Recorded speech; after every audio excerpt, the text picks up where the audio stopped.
possible and real, and really the trade deadline is like a 2-month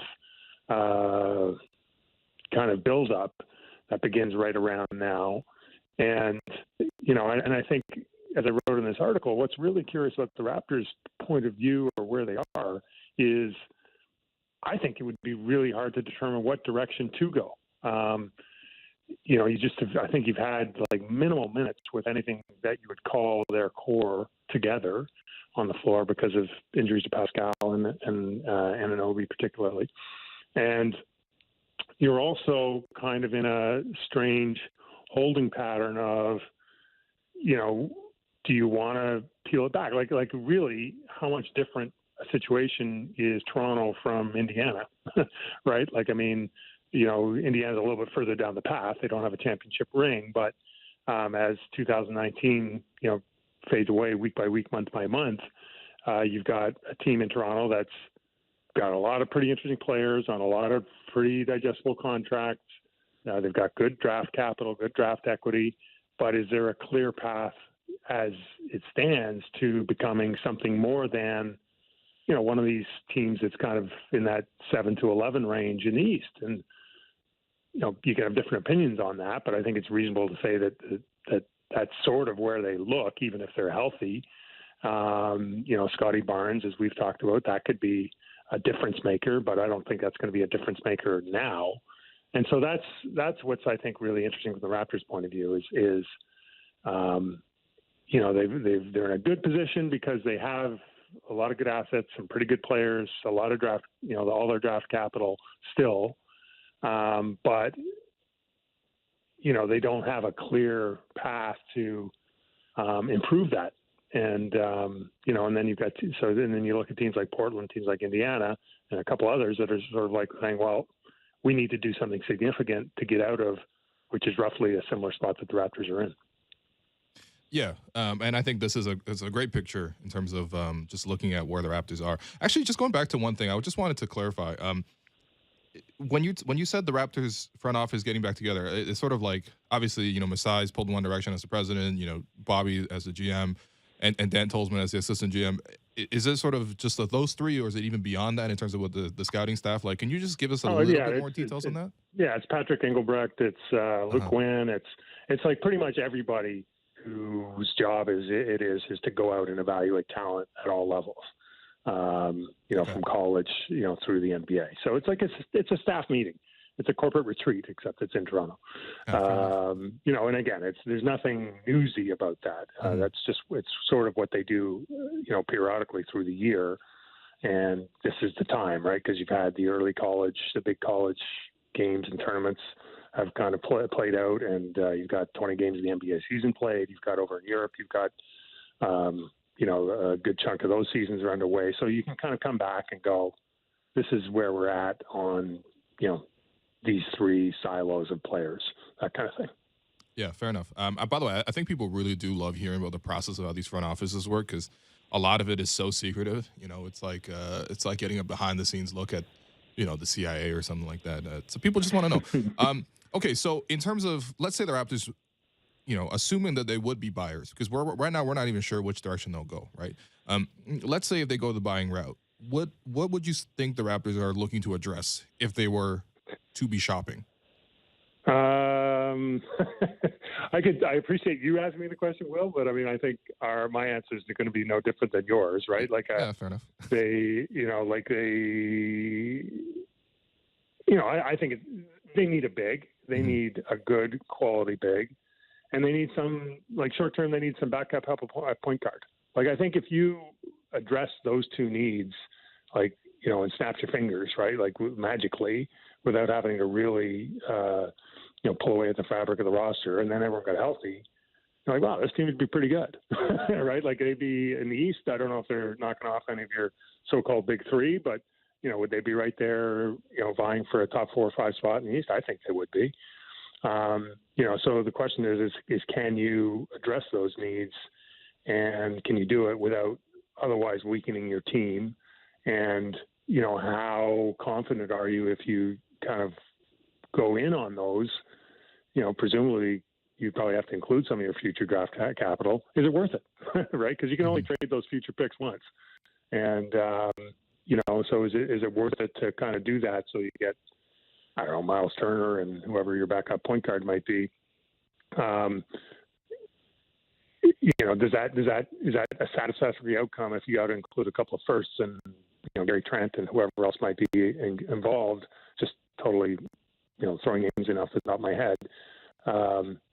Because that makes you better for sure, but does it get you really good, and kind of does it sort of take away from a longer term play where maybe you just like going to ride this out, see where Scotty gets to, see where Pascal gets to, and then the cycle repeats itself, right? Either in the summer or this time next year when there's another player, better players that are available, and you're that much closer to knowing what you need.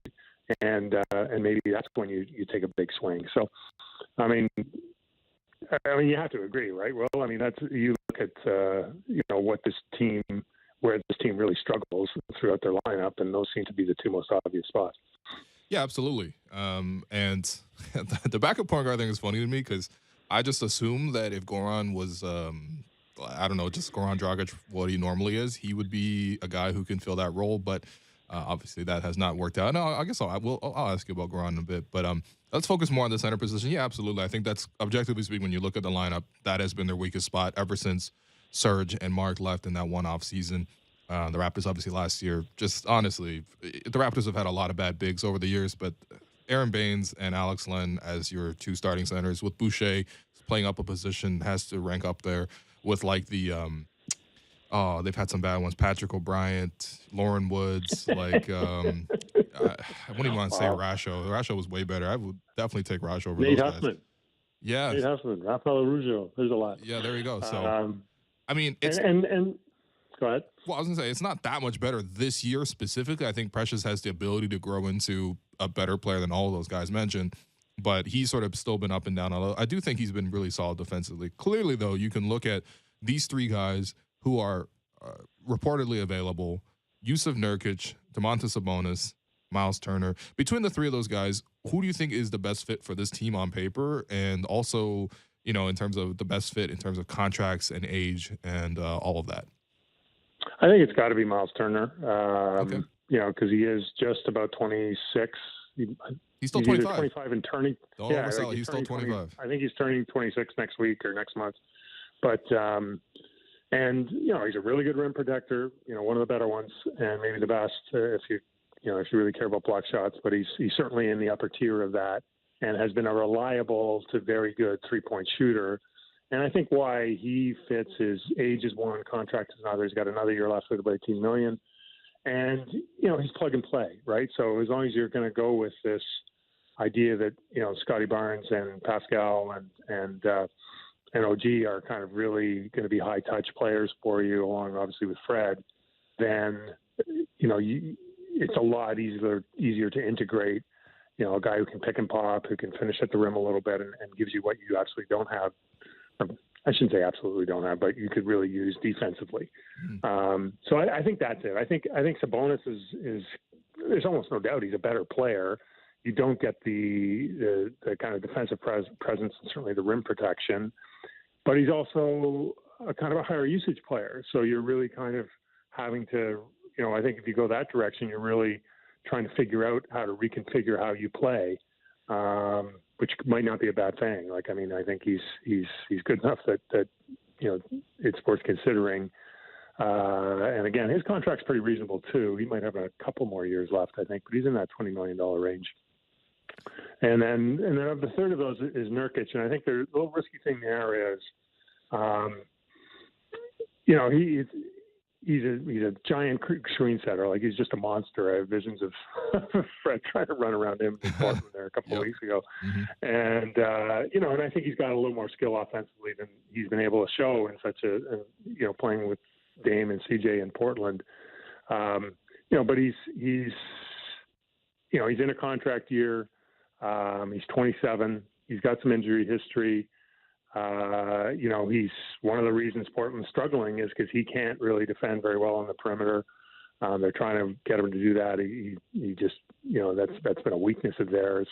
And I think there's some concern that if he joins your team, like he's on especially a team that's not obviously headed, in a contending situation, he just wants numbers, right? And so you're kind of in a situation where you're really disrupting what you're trying to build for what could be, a fairly short-term return. So, Yeah. So that's how I would order them. But that said, Nurkic is at $12 million and expiring. He's the easiest one, I would think, to put a deal together for, providing you have something that Portland wants, and that's another question. Yeah, I mean, look, I think both Portland and Indiana are similar in the sense that they want prospects and picks, and maybe for Portland, they got to figure out what they want to do with Dame first, because it could be a total rebuild or it could just be a retooling around Dame. Depending on that, obviously they'll look for different things coming back in the deal. And I think honestly the Raptors do have a lot of things that teams would be looking for. They own all their firsts going forward. They have some prospects. They have some rookie players. They have some young core players who I think a lot of contenders could use. But I think from the Raptors' perspective, in terms of the front office, could the Raptors trade for an expiring deal with the goal of obtaining bird rights? Because I think free agency, just the nature of it, is changing. There's a lot more of trading for guys before they hit free agency. We just saw Portland do it with Norman Powell. I guess on the flip side, we did see the Raptors do it too with Gary Trent Jr. And the Raptors have done it in the past as well. I'm thinking about 2017 when they traded for Serge Ibaka and PJ Tucker, who were both in expiring contracts. And obviously they re-signed Serge. PJ decided to go chase a championship in Houston and then work out for him. But he did eventually win with Milwaukee. The Raptors don't really project to have cap space next year, right? And we do know that the Raptors are way more successful re-signing guys than actually signing people outright just with cap room. So is that a route that the Raptors could potentially look at in terms of just this is an opportunity here to, not necessarily treat it like free agency, but at the same time, you can get a piece in the door, get them to know your program a little bit, and then you have a higher chance of re-signing that guy instead of just waiting to the offseason and having the money to do so. Oh, 100%. And you're right. The Raptors likely wouldn't be a caps team next year. And that's, that scenario you just described is almost why this trade deadline, I think, is going to be a little more active than we've seen, because I think there's only 3 teams that have significant cap room next year. And they're, guess what? It's Orlando, Detroit, and OKC. And so they're not in the market for high profile free agents. They're going to be in the cap rental market, if anything. And I think Toronto, look, as much as we know the city is great and as much as the organization is really, for those in the know, is regarded really highly, it's just never really been proven to be a free agent destination to the extent when they have had opportunities to do so. So I think signing players with the eye of re-signing them is absolutely a strategy. Nurkic fits in that, and in a way, Miles Turner does too, because he's only got a year left after this. So in that context, you can maybe be a little more aggressive or something. But to me, you mentioned, some of the Raptors trade assets. Like I kind of feel like it's hard to find guys on the Raptors roster outside of, Fred, Pascal, OG, who would fit into that, because you got to look at from the other organization, like, if you're trying to impress Dame Lillard, that you're changing, you're going to build a winner around him, or you're trying to impress, Kevin Pritchard in Indiana's can say with confidence to his market where their attendance is flagging and all of that, that adding, players outside those 3 are clear wins. I think it's hard, right? And it's not to say that Ken Birch isn't a good player, or Gary Trent Jr. is a decent player. I mean, clearly if Portland wanted him, they wouldn't have traded him. I just don't think is anyone who's calling or wanting to do a deal with Toronto. I think that the first name is always going to be OG Anunoby, and maybe to a lesser extent Fred. And then, and I think Pascal is interesting, but, his contract is a little tougher one to put into a deal. So I think, so that's kind of be another interesting question as well, is which brings us to what we're talking off the top, is how do you make this, if that is somewhat your core, and you try, how do you kind of add to it in in the holes that are clearly there without kind of subtracting from the fabric of what you think is a good team. All of that saying, I don't think you actually know if you have a good team right now because they haven't really played much together. Yeah. Well, that was the other question I was going to ask you, is just like, how much can the front office really, truly assess this team before making some sort of like big change to change some of the core pieces? Because if we know one thing about Masai, it's that he's willing to be very patient. His favorite word is evaluating. He's going to continue to evaluate. And I don't know how much you can evaluate this team when they have not been fully healthy in terms of the core guys for all but like 50-something minutes this year. Yeah, it's amazing, and which kind of leads me to, I think some decisions are going to have to be made, and as we've seen more often than not, the decision is to do nothing, right? And that's not necessarily, a lot of planning and thinking and strategizing goes into that, right? Like you don't just go, oh, screw it, we're not going to bother.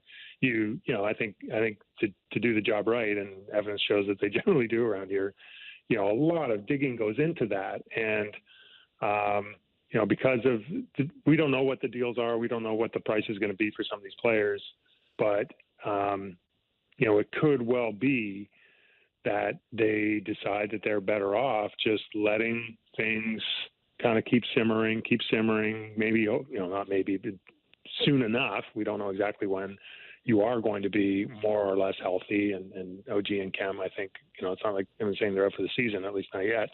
And so maybe the second half of that year, you get a good 20, 30 game sample of, wow, this is what this looks like. And, oh, by the way, Scotty continues to grow and develop. And at that point, you're better off saying, you know what, we're better off just being the way we are and maintaining our pick capital and growing organically a little bit. And there'll be another opportunity similar or maybe better to the ones we're describing now, and will be better time to take a swing at them. Yeah, fair enough. Although I do have to say, in terms of swapping some core pieces, it's not like the Raptors haven't done that in the past, or like signing a guy and then trading him soon thereafter. I do think, for example, Terrence Ross would be one of those examples. Yeah. And they did get Serge Ibaka with that, and he was a young shooting guard who primarily shot the ball, but probably was better coming off the bench. I don't know. That does sound like somebody on the roster right now. I wouldn't personally do that trade at the moment. I would give this team more time to gel, but these are options that obviously the Raptors have, and they have shown a willingness to sort of go for it. It's a little bit different to go for it when you have the basis is that you're going to win 50 games every year. Right now, the Raptors need to get back to 500, which is totally different. Last thing before we go, Grange, I got to ask you about the sellers route. Obviously, we know Goran Dragic is available. It's like one of those perpetual garage sale situations. It's just out available on the street all the time. And I got to assume in terms of the next most available guy, that's probably Chris Boucher. Oh, I would think so. And I think the Raptors internally still believe there's a little bit of value there. But either of those guys, I think Chris is he's about $7 million and Goran's 19. Both expiring. Honestly, yeah, both expiring. They really are as a means to put together and get to bigger numbers for, bigger deals. I guess that's if you put them together. If you use them independently, I don't think there's a move out there involving Chris Boucher that moves the needle. Like he's maybe it was this time last year. It could be a little bit different conversation, but I think the league is pretty clear on what Chris Boucher is, and could you get a second round pick for him? Plus, a returning player, maybe a contract that team's trying to get off of, maybe. But I don't think that's again, in terms of things that move the needle, I don't see it. And then Goran, the most likely outcome there is a buyout. The reason there hasn't been a buyout yet is because there is a utility to having that contract. Sure. And depending on what kind of deal you want to pursue, who's available, you just don't know always. You would hate to buy him out now, which would be very nice for Goran, but and then turn around 6 weeks from now and go, damn, I wish we had $20 million we could throw into a deal because this is a great opportunity. So that's really where that is. Yeah, fair enough. Do you, by the way, Blake keeps making this joke that Goran is in South Beach. Do you know where Goran is? I my thinking was that he was in Slovenia, Okay. but I can't say for sure. But my understanding is I think his family is in Slovenia, his kids are in Slovenia, and I'm presuming that's where he is. But that's a big presumption on my part. Okay. So Fair enough. Fair enough. Look, I it don't ultimately know. doesn't matter. Is Goran active on the Instagram? I don't know. Maybe has he posted any pics? Am I missing something? I don't know. No, I doubt it. I think Blake might just be joking. So I just wanted to clarify. All right. Grange, thanks so much for joining the program. And, we always appreciate you coming on to give us the insider look at the team. Oh, my pleasure. Well, enjoy it, man. Take care. All right. I think that's a good spot for us to take a break. I'm your host, Will Lou, and you're listening to The Raptor Show, powered by DoorDash on Sportsnet 590, The Fan.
Welcome back to the Raptor Show, powered by DoorDash on Sportsnet 590 The Fan. I'm your host, William Liu, and I'm joined for the second segment by Vivek Jacob of Raptors.com, a.k.a. Big V.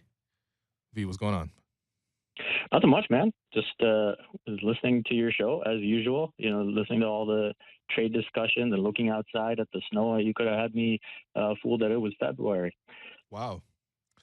Well, I mean, listen, for people who are like you, diehard fans of the show, that's all we're going to be talking about from now until February. And then afterwards, we're going to do the whole, which veteran buyout guy. Anyway, NBA coverage can get pretty cyclical very quickly. V, I want to touch on your story that is up on Raptors.com, and it's called Piecing It Together. And in there, you're mostly detailing the Raptors' improved defense over the past couple of games. Obviously, that is the identity of this team. They got away from it during their West Coast road trip. But what specifically have you seen to be improved of late as compared to when they were struggling during their time out west, when they were like literally the worst defensive team in the NBA for like 2 weeks? Yeah, I think the main thing for me is the dribble penetration that they've been able to contain to a higher degree. I think when you look at guarding out on the perimeter, there were just way too many blow-bys, and that forces, missed time rotations, bad communication, all those types of things. And Nick Nurse sort of described this at practice recently where he was saying, okay, first of all, they're able to get in front a lot more in the last few games. But beyond that, even when they are sort of losing a step, they're at least taking it away from being straight north-south to the basket. They're directing towards the help more often. And so now the help defender, whether it's in the corner, wherever it is, doesn't have to leave his man by as much as they did before. And so they're able to recover. And so it's just, these trickle-down effects into the defense that start with dribble penetration, in my opinion. Yeah, for sure. There was a lot of it. When you look at the film of when they gave up 127 to Detroit at home, or, even the Portland game, they were giving up a lot of penetration and stuff like that. I mean, look, part of it is also teams hit a lot of jumpers on the Raptors, but I agree with you. Fundamentally, that was one of the issues. How do you think the Raptors have successfully curved some of these, dribble penetration opportunities? Because I think if you think about how to contain the drive, sometimes it's as simple as you just give them a step or even half a step of space so that, you can just react to people's quickness. Or the other thing is, you might just have better communication and better time on the rotation so that every drive when they do come in, there is a help defender to sort of curve their drive, as you sort of talked about. What do you see as a specific thing that's helping improve this front for the Raptors? So two things I would say. For one, to your point about not looking to apply as much ball pressure, I think it's a bit more personnel based, where we had talked about this before as well. You don't have to pressure, say, Jaren Jackson Jr. on the perimeter as much as you would is someone else like, say, DeAnthony Melton or Dylan Brooks or whoever, right? Yeah. And so I think they've been a bit more responsible in that regard. And then the other part of it is, when a big's coming to set the screen, I think the communication has been a lot better. And so, it doesn't look like guards are now all of a sudden being caught on an island and not knowing that it's coming, or not knowing which way to go or which way to direct traffic. Right. And so I think those two things have helped a great deal. And then again, from there, I think knowing that with Scotty Barnes being out on the perimeter, Pascal Siakam being out on the perimeter, those two guys probably needed to show the biggest improvement, and I think they have. So I think that's a really encouraging sign, because let's face it, and this is something I touched on in the piece, in theory, it's nice to say that you have wing players that are switchable, but they're only switchable if they can actually stop the dribble penetration. If they're just getting blown by, they're not really able to switch them to a point guard or a guard that's able to blow by, right? Yeah. They need to show that ability. And so now they are. And now, again, to the defense that we expected to see at the beginning of the season, that allows for that to happen now. Yeah, I mean, 3 straight games, the Raptors have conceded less than 100 points. It's definitely looking really promising. I mean, you've already talked about Pascal and Scotty. Look, objectively, you need those guys to be good for you almost every night. They're both going to play like at least 35 minutes for you. So that's a large portion of the game at some very key defensive positions. But who are some of the other players that are standing out to you on the defensive end during the stretch? Well, I would say, for one, I think it would be easy to shout out Fred VanVleet, so I'm going to leave him out. Yeah, he's just always good. Let's be real. Yeah, exactly. He's incredible. He should absolutely be on the all defensive team. So that's an easy one to go out there. But I honestly want to give some credit to Precious Achua because Mm. I think he has shown serious improvement on that end of the floor. I think especially, using his best strengths on the perimeter, which is his ability to, stick. Again, we talk about containing dribble penetration. When he's getting switched out, he's not getting lost. He's able to direct traffic in a way that helps the defense. And so I think that is something that is significant, especially, I think Precious Achua is someone who will be appreciated more when he's maybe in his ideal role, which is backing up Kem Birch. But to be able to step into that role now where more is being asked of him as a starter, I think it says a lot. And so obviously we've seen a lot of growing pains. Obviously there's still a long way to go, especially offensively.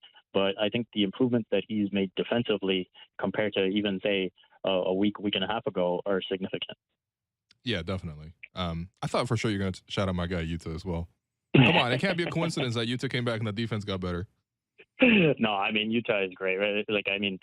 In terms of a role player, knowing exactly what he brings to the table and fitting into what the Raptors do as a team, I think he is the perfect fit, right? And I think defensively, again, we talk about the switchability. He is someone right off the bat. He comes in, you put him out on the perimeter, he's able to contain, he's able to contest, he's able to rotate, switch. And again, another big thing that we haven't talked about is being able to close out properly, right? And he's someone that closes out but doesn't get lost in the play. You won't see, him contest and then the opponent just does, a shot fake and then sidesteps and shoots it. You do a shot fake on Yuta Watanabe, he's going to be right back at you to contest the next shot as well. Yeah, fair enough.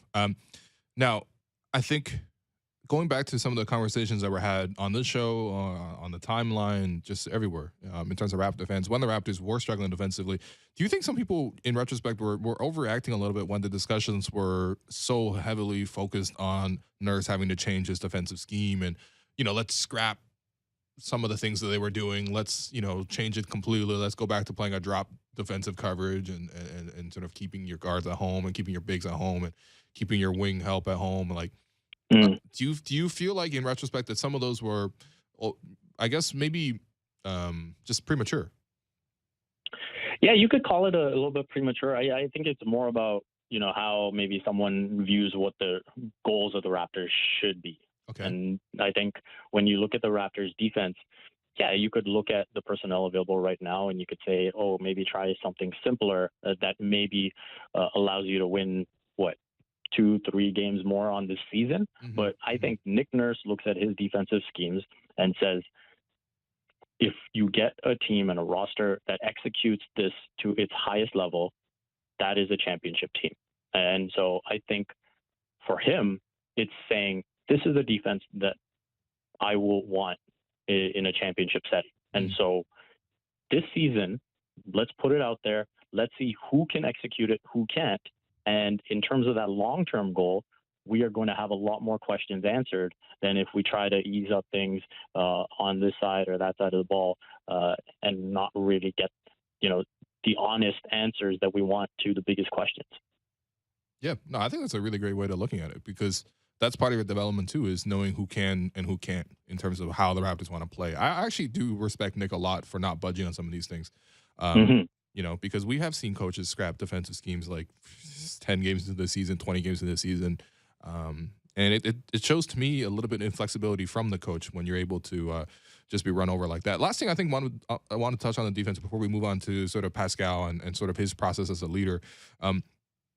Where else do you think the Raptors can still improve? Because defensive rebounding, for me, they're still, in terms of defensive rebounding rate, 28th this season. They're 28th last season as well. I feel like that can still improve. Fouling, the rate is still a little bit high for me. I think that can improve. But I think generally speaking, when you're the coaching staff, when you're the Raptors, even when you are doing well on defense, you just still have to continue to try to mind the smaller details. And those are two details in terms of rebounding and fouling that still do stick out to me sometimes. Yeah, I am 100% with you. I think those are the two big areas that can be improved. Mm-hmm. The one thing I can kind of live with is when the Raptors get bullied a little bit inside and then they're not just able to compete because of the lack of size, the lack of strength, right?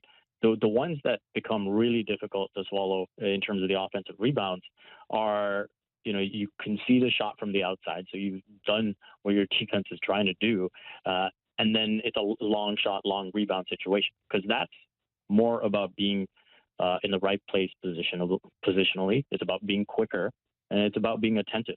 Mm-hmm. And I think those are the ones that kind of really hurt the Raptors. And so you want to see an improvement there. In terms of the ones inside where they get bullied, those ones, I think you're just looking at some type of personnel upgrade. So I think that's something you might just have to live with. But the long shot, long rebound is the one for me where, after a contest, after a closeout, are you still focused on the play? Are you still in the play, recognizing that that's not the end of the job, that the job is over when you actually secure the rebound? And so, if you contest a shot and that player who shot it gets the rebound, that's a finable offense, in my opinion.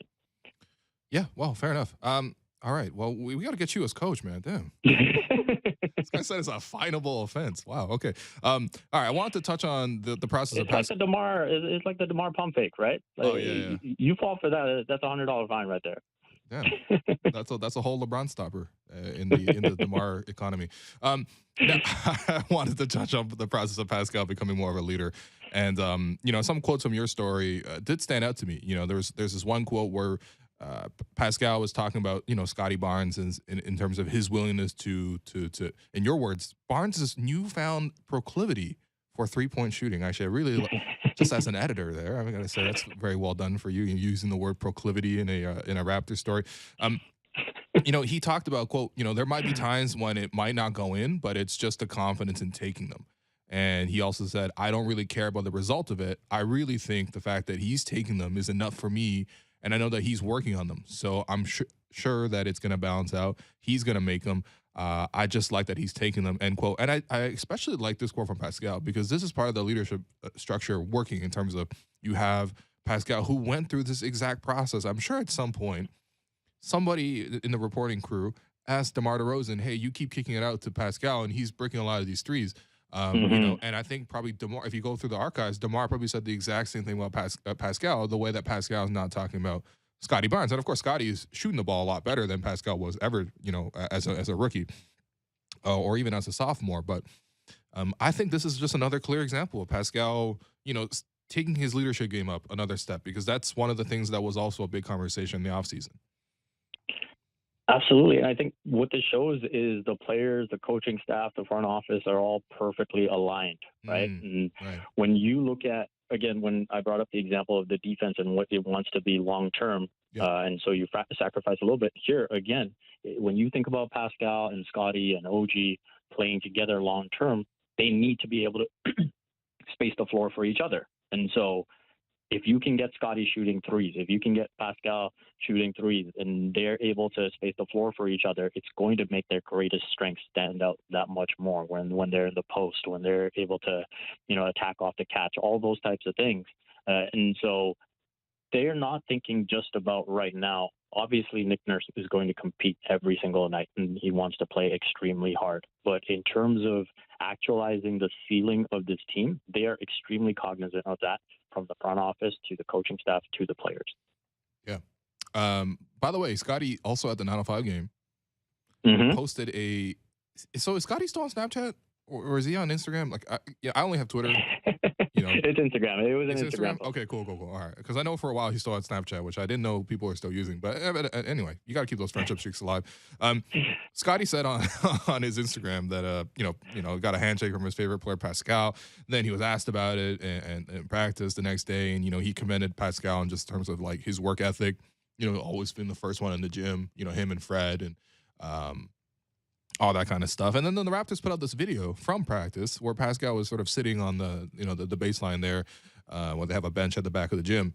And he's explaining something to Justin Champagnie. There's no audio, of course, that. But Champagnie is just like intently listening to everything Pascal's explaining. And who knows? Pascal could have been explaining like, hey, this is how you get on the Gardner, and this is sometimes you get off the lakeshore here. It's avoid some traffic or whatever. You never know what he's explaining. Some FIFA tricks. Yeah, sure. He's like, don't just mash the R button and just randomly do a trick. You actually hit it this direction. You actually do this move. But yeah, I mean, I like this look for Pascal. I think for me, it's a sign that he's maturing as a person, because I don't remember these examples ever being had in previous years. Maybe they did, and we just didn't see them. Maybe it just wasn't a topic, but I'm impressed by it. I'm impressed, and what I'm most impressed by is the fact that it's coming off very naturally now. There's nothing that you see that appears inorganic. And Pascal talked about at media day how, this is a step that he wanted to take, and how over the summer he did take that step to text the young guys and see how they're doing and that type of thing, and just check on them. And then you look at it going into the season, he said that he wanted to just make it a natural part of what he did. And so when you look at going to practice, being the first one there, getting shots up, putting work in the gym, that's something obviously that he needs to do for himself, but it also sets a great example. And I think as you're teaching this young team of what it takes to be at a championship level, they need to impart the wisdom that they got from the likes of Kawhi Leonard and Marc Gasol and Serge Ibaka and Kyle Lowry. And, let's face it, when it comes to putting in work in the gym, there's no greater example of that than DeMar DeRozan. And so improving, again, organically, putting in the time, whenever these young guys, Delano or Isaac Bonga or even Malachi Flynn recently went to the 905, you don't hear any type of stigma about going to play for the 905. The first thing they say is, hey, Pascal did it, Fred did it. So who am I to say no? And I think that's a great sign for this organization. Absolutely. And I think that the continuation of that leadership structure is so important to developing players. Obviously, the development coaches and all the hours they put in is huge. All the players themselves, in terms of the prospects, it's ultimately up to them to take the opportunities and to capitalize. But at the same time, having these guys to look up to, having the DeMar and the Kyles of the world, that's part of their legacy in the city, is the fact that they showed these guys the way. Kyle showed Fred the way, and DeMar showed these guys the way, and now these guys are now carrying it on to the next generation. It's really nice to see, man. It really is nice to see. Sometimes you really do enjoy watching a team grow organically. And now, of course, we've moved on to the final segment, which obviously we always save for your beloved United team. And that is not an organic team to me. That's a team that is very expensive, very mediocre. No, but I'm kidding, man. Things are good. Things are at least a little bit better right now, because you guys drew 1-1 against Chelsea, who were top of the Prem at the time. Of course, I got to thank you for that, because that allowed Liverpool to catch up and overtake them by a point. Right now, 1-0 against Crystal Palace, and then the thrilling 3-2 win over Arsenal. Obviously, we got to get you off the phone before you watch this game against Young Boys, even though I believe it's meaningless, right? You guys already clinched first in the group? Yeah, I mean, if Cristiano Ronaldo's not playing a Champions League game, it's got to be meaningless. So, wow, your favorite player? Okay. But yeah, it's a makeshift rotation. It'll be nice to see what the young guys have against the young boys, and yeah, things are looking up. I think Ralph Ragnick is someone who will come in with a long-term vision. Obviously, when he said he took that job for the remainder of the season, it also came with a 2-year consultancy role. If he's not continuing as coach. And so obviously he wasn't going to take it on if he felt like he couldn't impart, his long-term vision for the club. So hopefully, he's someone that will actually be able to translate everything that he has in his head onto the pitch. Was there any other manager that you had in mind that you wanted to get to? I mean, there's a lot of talk about Pochettino. I guess Zidane is a free agent as well. Like, did you think one of those kind of coaches might have been better in this case, or were you happy with ultimately what they chose? I'm pretty happy with the way things have worked out, because ideally I didn't want a stopgap option, because I think then United would have just gone into this cycle that they've been in post Ferguson. So I like the idea of having Ragnick. I will say, before United played Tottenham in that match that they won, I would have absolutely taken Antonio Conte. And so obviously United win that match. So based on the result, they don't do anything, which has kind of been their MO. But yeah, I think right now where things are, I'm pretty happy. Yeah, I would love to see someone like Conte yelling at some of these very expensive players. So, V, thanks for joining us today.